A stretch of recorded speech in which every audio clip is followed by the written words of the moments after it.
The fact of the matter is, whether you've been in network marketing for years or just a few days, your family and friends have seen your opportunity and your phone is, as we call it, burnt. If you're anything like me, that's a scary thought. So the big question is, how do entrepreneurs like us, who love the network marketing profession, who no longer want to be that guy, and are tired of convincing people during uncomfortable let's get coffee meetings where they say, what's this all about? How do we market in a way that aligns us with our dream clients and expands our network of upfront and transparent professionals, allowing us to get our time back, our families back, and gain a real passive asset? People like us who value impact over income, we deserve to see our visions once and for all. Join me in this podcast where we'll uncover just how to do that. My name is Eric Sablon. Welcome to Burnt Phone Marketing.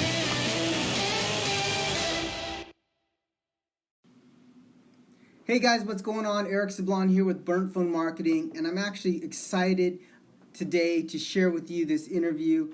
I'm interviewing Jasmin Smith. She's a serial entrepreneur, a business consultant, a mother of twins. She's very active in the community. She's part of the Mountain View Community Council, president.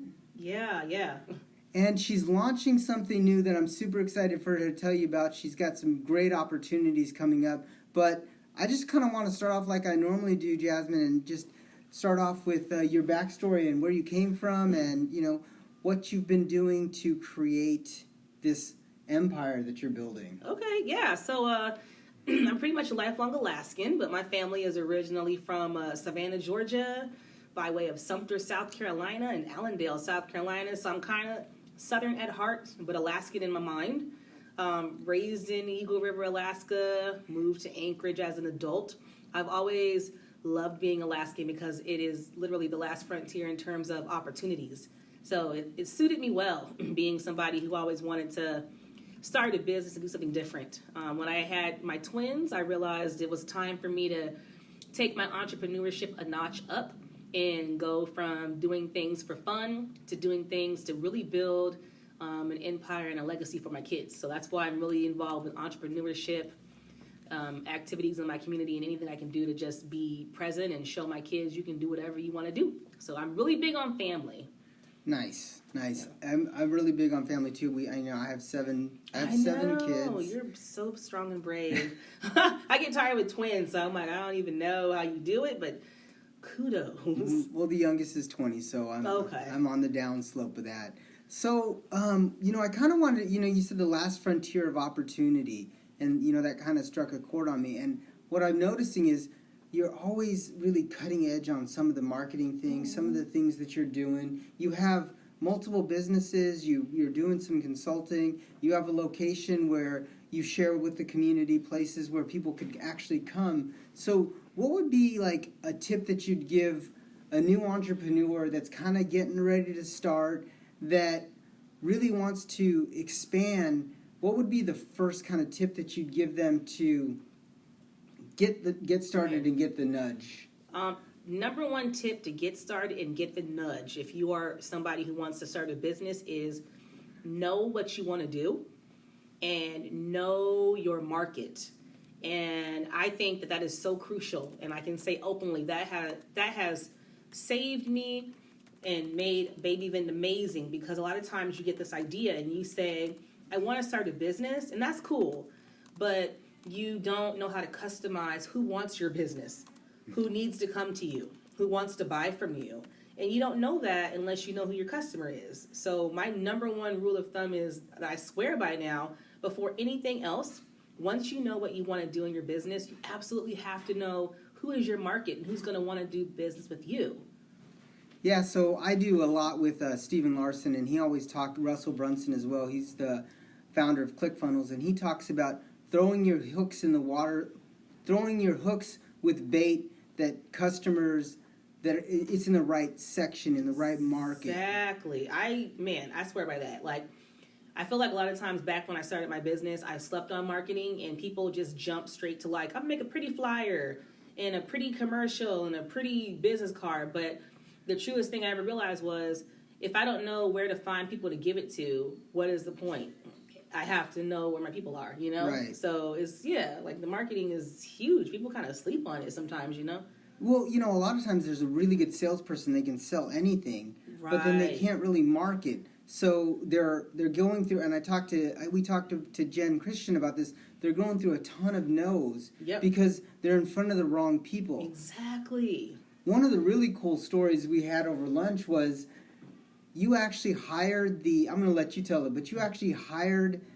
So Jasmine has a vending machine, and it's very unique. It's called Baby Vend inside the Anchorage International Airport, and she's got a lot of accolades. She's got some great opportunities coming from just having that. But she did some market research that is very easy to do, but most people don't think about it. So kind of tell me that story about what you did with the popcorn lady. Oh, yeah. So to get started, everybody's like, why is it taking you so long to launch? And I'm like, because I want to launch the right way. And I really want to make sure our machine captures who should use it.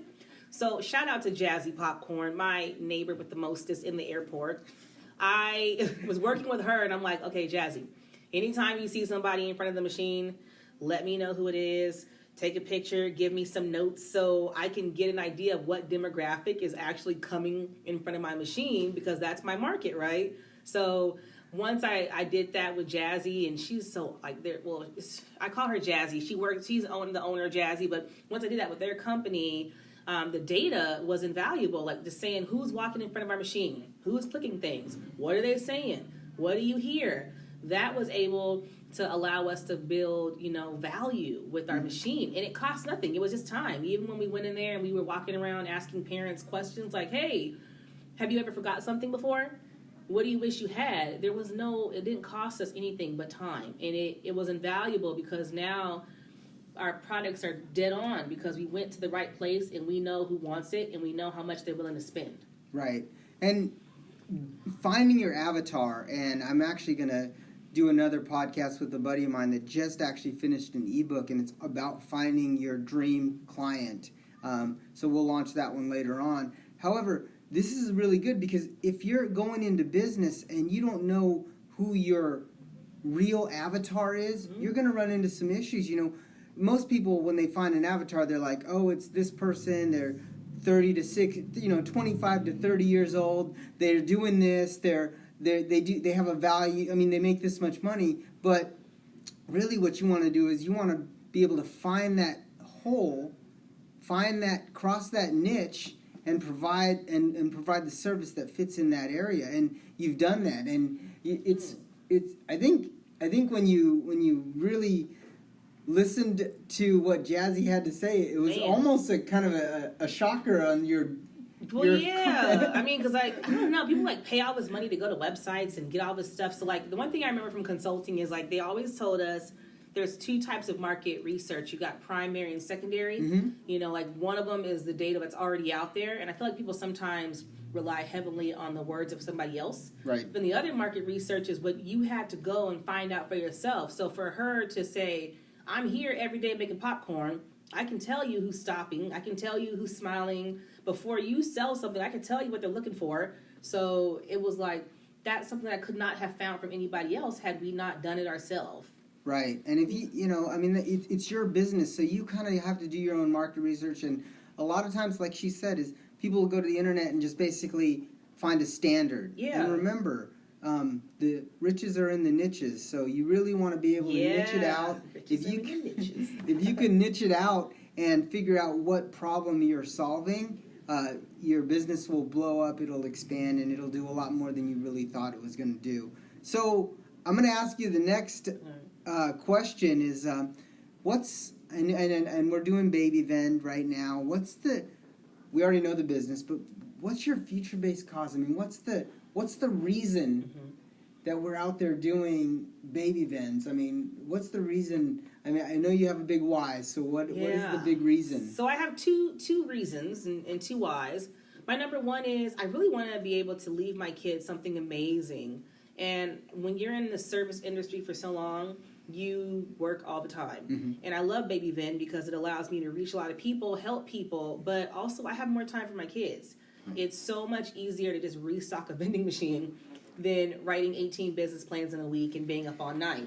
So for me, it came down to quality time with my kids because they're growing and wanting to say, if mom can't leave you a bunch of vending machines to run, I don't know what other kind of dynasty to leave you, right?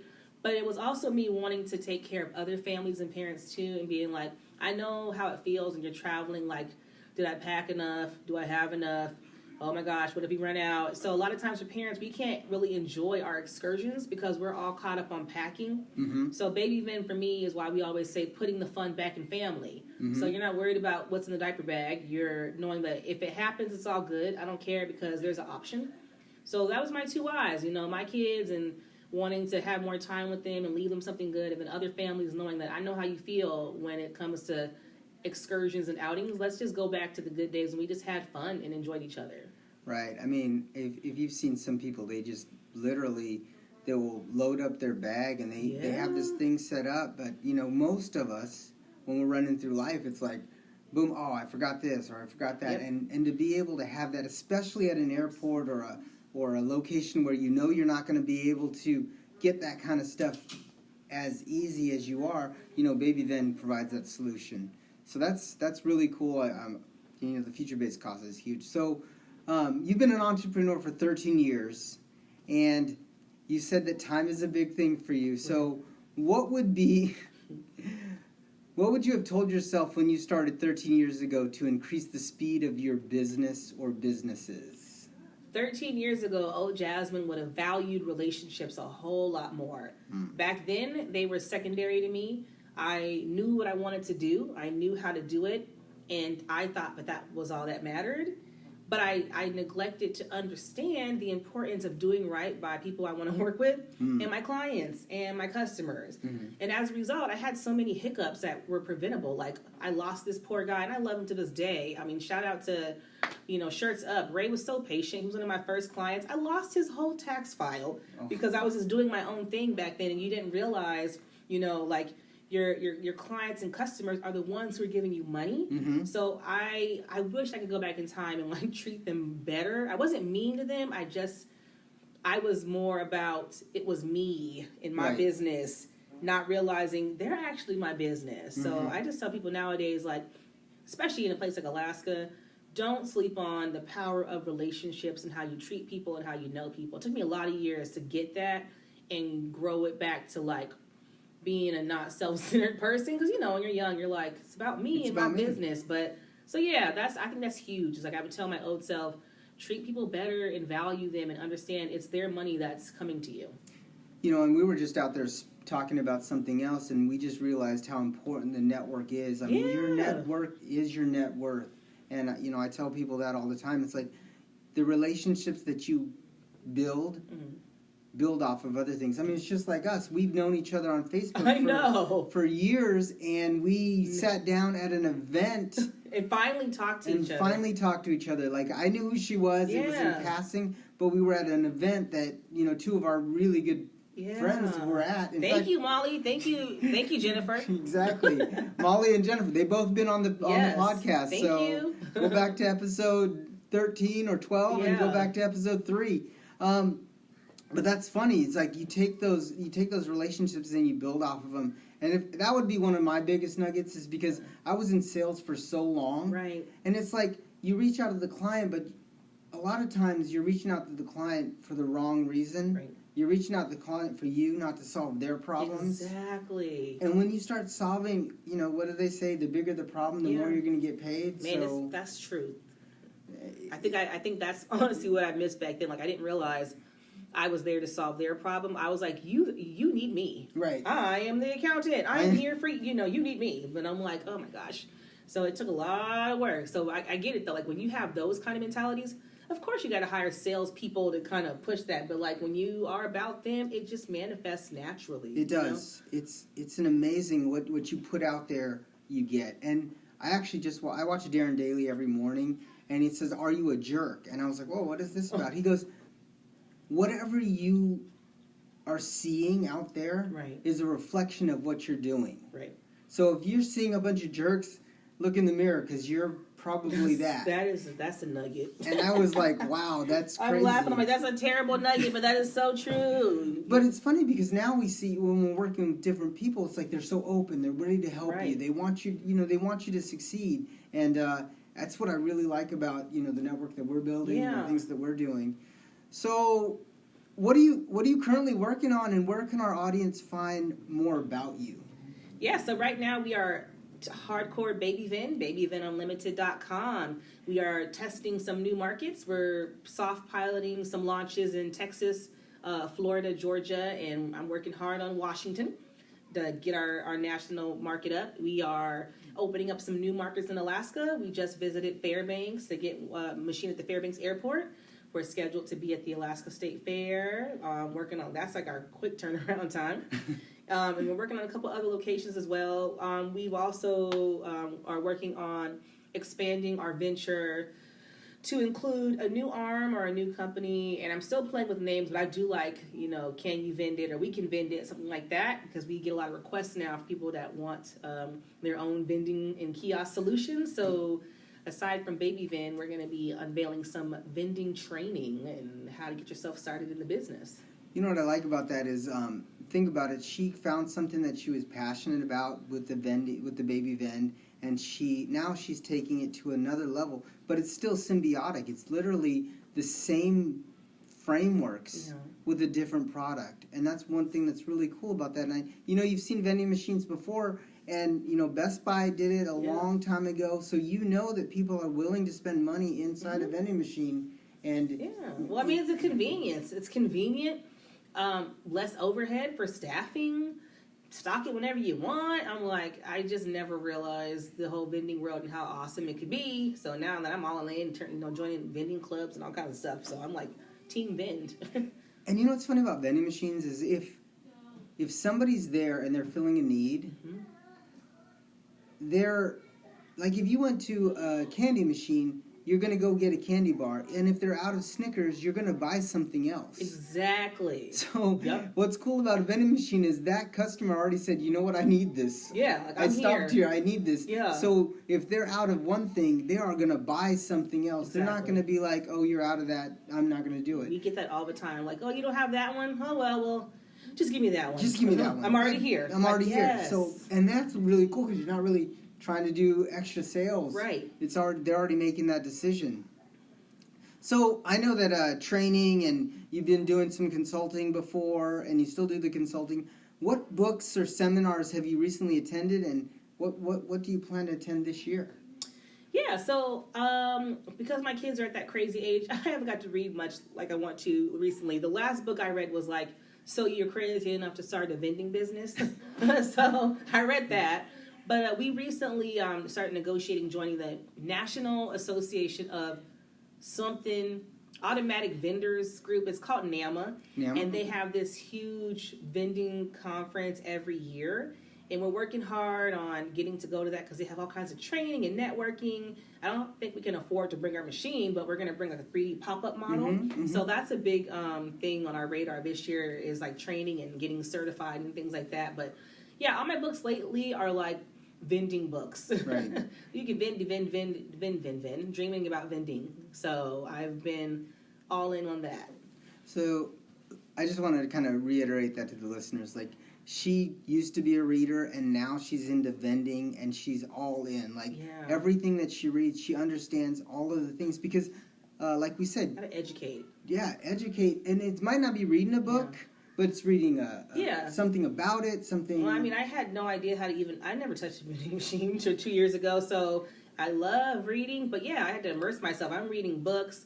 They got a couple podcasts, motivational things, some website self-paced, some audio books. So, like, you got to become the subject expert. Right. So now I'm all in on vending. I'm all in. I want to know what I have to know. I want to know. If I'm going to do vending, I'm going to do it right. I think that's the big thing with business, too, is if you're going to do it, don't half do it. You got to do it right. That's right. And one thing, like she said, she's going to build a vending training program, which is super cool. I mean, think about it. She's already has the platform, so she's going to expand onto that. And you never know. That could be a residual income because people are subscribing to something, which is definitely something that... That'd be amazing. That would be amazing. So... the last thing that I want to talk about, and I actually always ask this to all of my the people that come on the show and interview. And the reason why I do that is because it really peels back the onion. It really peels back because a lot of people relate to our struggles versus our wins. Mm-hmm. So I just want to kind of peel back. In your business today, what's the one thing that keeps you up at night? Good, bad, or both?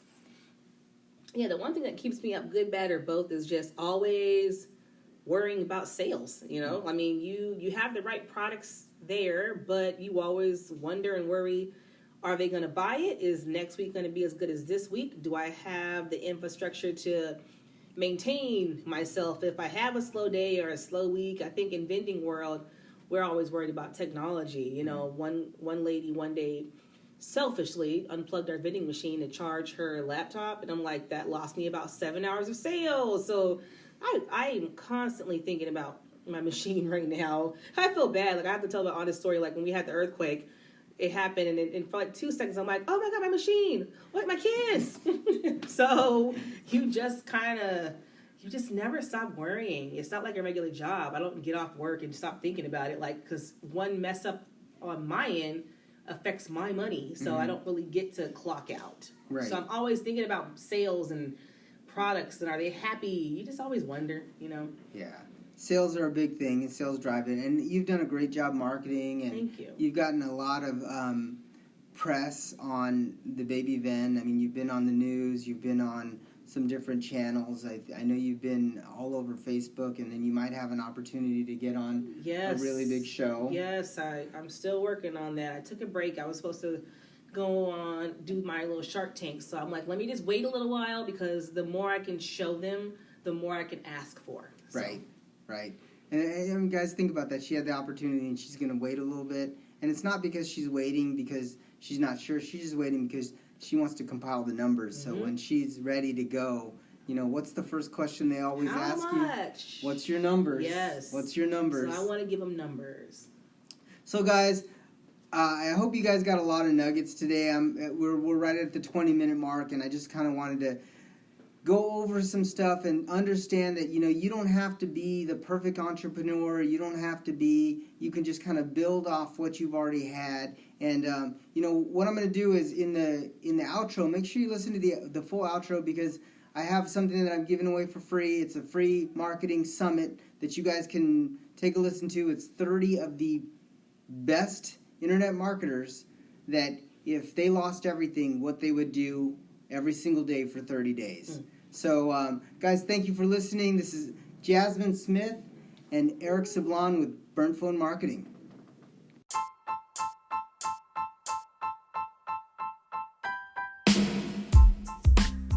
I know that marketing can be tough. So what I did for you guys is I put together a free summit with 30 of the top internet marketers in the world. Basically what they're doing is they're sharing their story. If they lost everything, what would they do? So I put it in the description of this podcast. Also, if you go to it, it's www.burntphonechallenge.com/summit OFA. So go ahead and go and link to that. It's free. Enjoy the training, and we'll see you on another episode of Burnt Phone Marketing.